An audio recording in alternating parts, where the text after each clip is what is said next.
अनुप्रिया पटेल को विचारधारा से ज्यादा ताजपोशी क्यों है जरूरी?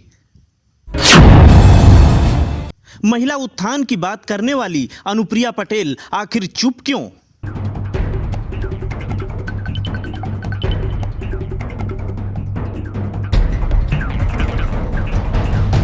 उत्तर प्रदेश की राजनीति में अगर छोटे दलों की बात करें तो उसमें सबसे बड़ा नाम अनुप्रिया पटेल का है।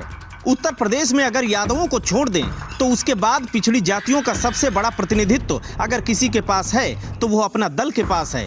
सोनेलाल पटेल ने अपना दल को इस मकसद के साथ बनाया था कि सामाजिक न्याय की लड़ाई लड़ेंगे, किसानों की बात करेंगे और महिलाओं का उत्थान करेंगे। 1995 में अपना दल को गठित किया गया था इस भरोसे के साथ कि वाराणसी के इर्द गिर्द कई जिलों में कुर्मी बिरादरी का वर्चस्व है और उसी वर्चस्व का फायदा अपना दल को मिलेगा।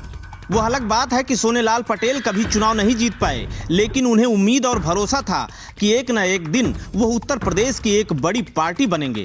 दुर्भाग्य की बात है कि सोनेलाल पटेल अपनी मेहनत का फल नहीं देख पाए और एक दुर्घटना में उनकी मौत हो गई। उसके बाद उनकी पार्टी का सारा दारोमदार उनकी बेटी अनुप्रिया पटेल के सर पर आ गया।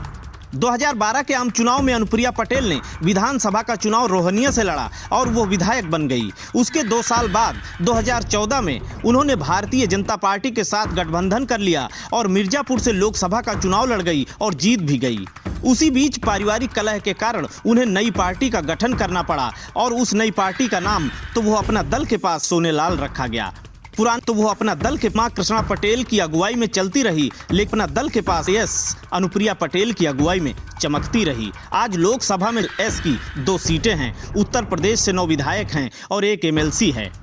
इतने ही वक्त में उत्तर प्रदेश में समाजवादी पार्टी ने अपने आप को एक बड़ी पार्टी में स्थापित कर लिया और उस पार्टी से कई बार मुख्यमंत्री और केंद्रीय मंत्री भी बने। लेकिन क्या कारण रहा कि अपना दल उस शीर्ष पर पहुंचने में नाकामयाब रहा जहां पर उसे पहुंचना चाहिए था? क्या इस दौरान अनुप्रिया पटेल की अगुवाई में चल रही पार्टी अपनी विचारधारा से अलग हो चली थी? क्या इस दौर में अनुप्रिया पटेल को विचारधारा से नाता तोड़ सत्ता में होना ज़्यादा जरूरी था?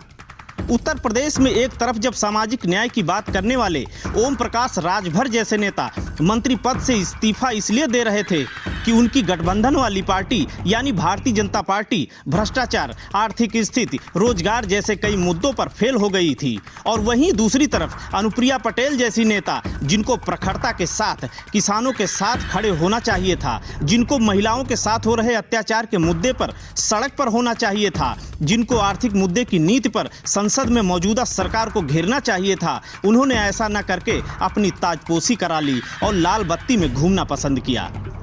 उत्तर प्रदेश में कोरोना काल के समय भी दवाई ऑक्सीजन में जमकर भ्रष्टाचार हुआ। चुनाव के समय संविधान का एक एक पन्ना शर्मसार हुआ। नामांकन और चुनाव के दौरान औरतों तक की साड़ी को दिन दहाड़े उतार लिया गया। कानून को ठेंगा दिखाते हुए भारतीय जनता पार्टी के नेता एसपी के सामने बंदूक और बम लहराते रहे। मसलन कानून व्यवस्था पर चौतरफा लचरता दिखाई पड़ी।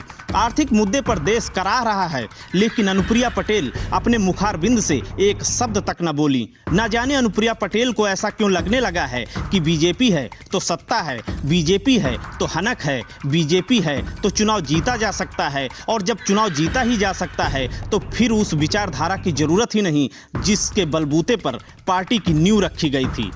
लोकतंत्र के बिगड़ैल रूप को देखकर तमाम सारे राजनीतिक लोग अब नतमस्तक होने को ही अपनी उपलब्धि समझते हैं।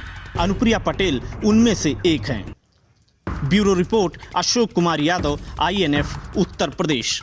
जिस समय अनुप्रिया पटेल को सड़कों पर होकर संघर्ष करना चाहिए था, जिस समय अनुप्रिया पटेल को संसद भवन में खड़े होकर सरकार से आंख मिलाकर सवाल पूछना चाहिए था, उस समय अनुप्रिया पटेल ने ताजपोशी और लाल बत्ती की गाड़ी को अपनी प्राथमिकता दी।